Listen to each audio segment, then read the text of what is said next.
We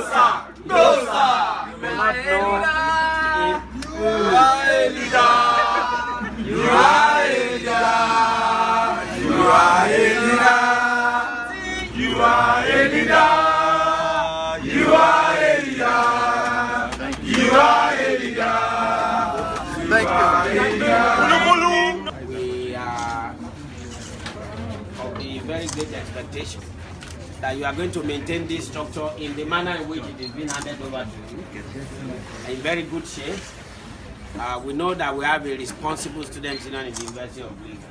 Exactly, sir. And therefore we expect that this will be maintained in order to show that we are University of First Choice. The nation's pride. And the nation's pride. If you go outside this country, this is how you will meet the student union building. And we want it to be like that. So we trust that you are going to keep to that. And that what you are going to have here is responsible aluta, intellectually driven aluta, not focusless, purposeless, directionless, anarchistic aluta. Well said. There is not going to be anything like that under your tenure. And I believe that with the cooperation of all students, we are going to work harmoniously with management in order to ensure that the best is given to the student population. I was just telling you that this is a former speaker in 1978 here.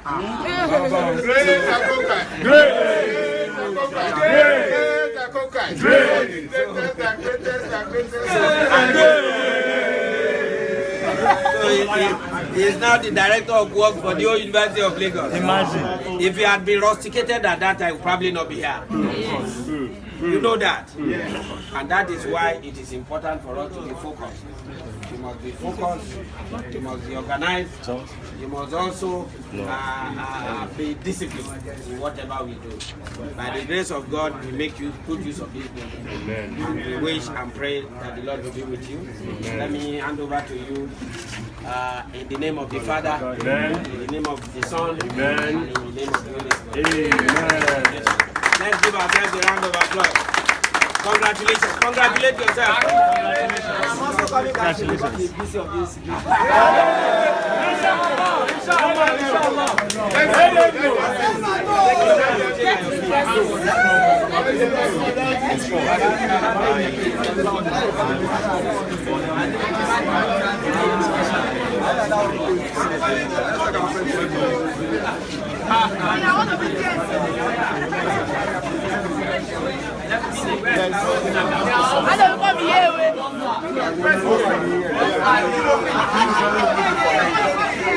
I think we now have a set of people who can relate to as leaders, and University of Lagos have also been at the forefront of leadership, at the youth level.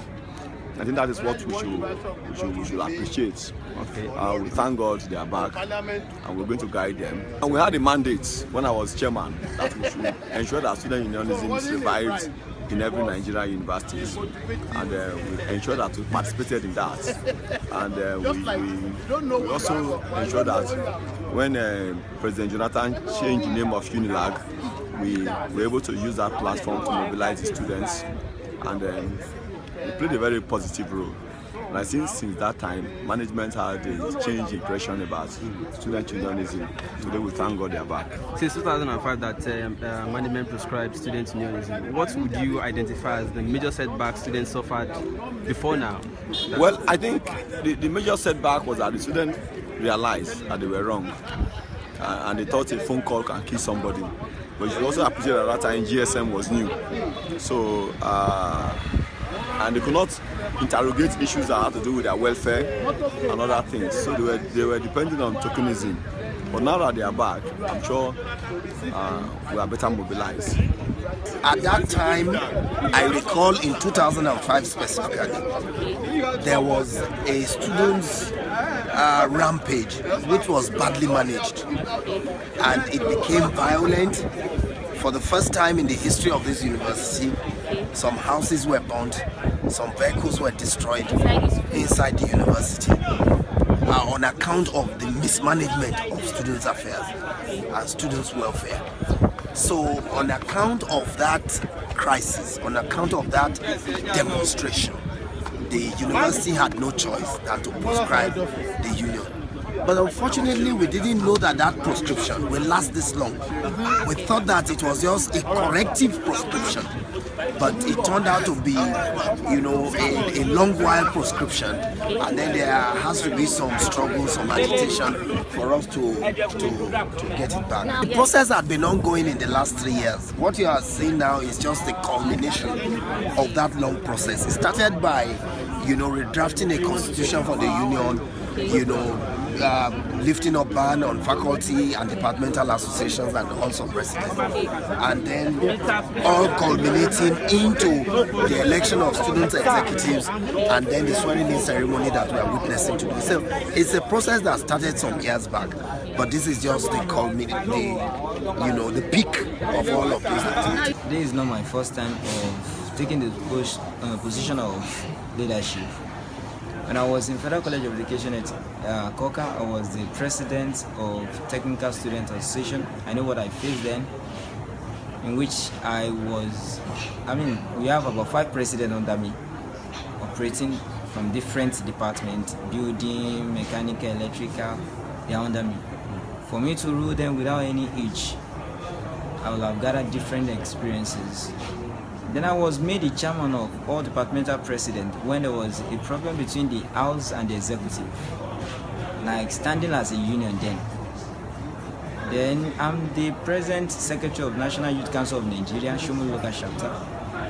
With this wealth of experience, holding youth leadership and student leadership, I know how to handle this. And with the principle we've been working with, that Alberta is not about violence. It's all about 3 C's. It is working on 3 C's, in which they are consultation.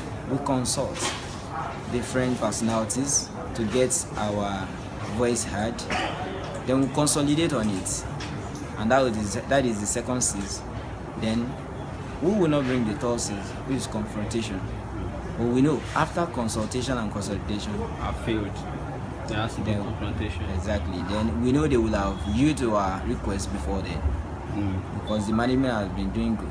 And that leads me to this: why some students are feeling that you bring them back to the era of Luther. Some are saying that maybe they don't even need student unionism at this time, especially because in the past years since prescription there have been no violence, there have been no strike actions, there have been no shutting down of campus, and they have been able to pass out successfully. Some are saying now that they won't need this because maybe, you know, the union, not even you as a person, maybe drawing them back into that era of shutting down the school as a result of protests. So how would you justify the whether there is union or not, students will stand for their rights. We don't have union before we had the last protest against increment in the late registration. There wasn't anything like union or body standing for the student, but the student came on board saying no, enough is enough. Whether there is union or not, students will still stand for their rights. We are only having the union to curb the excesses of the students and the excesses of the management. So we manage the policies that will go against the will of the students from the management, and that is just the union body. And with the set of executive that God has endowed me with, they are the people that are ready to stand for the right of the students and also be diplomatic in their decision.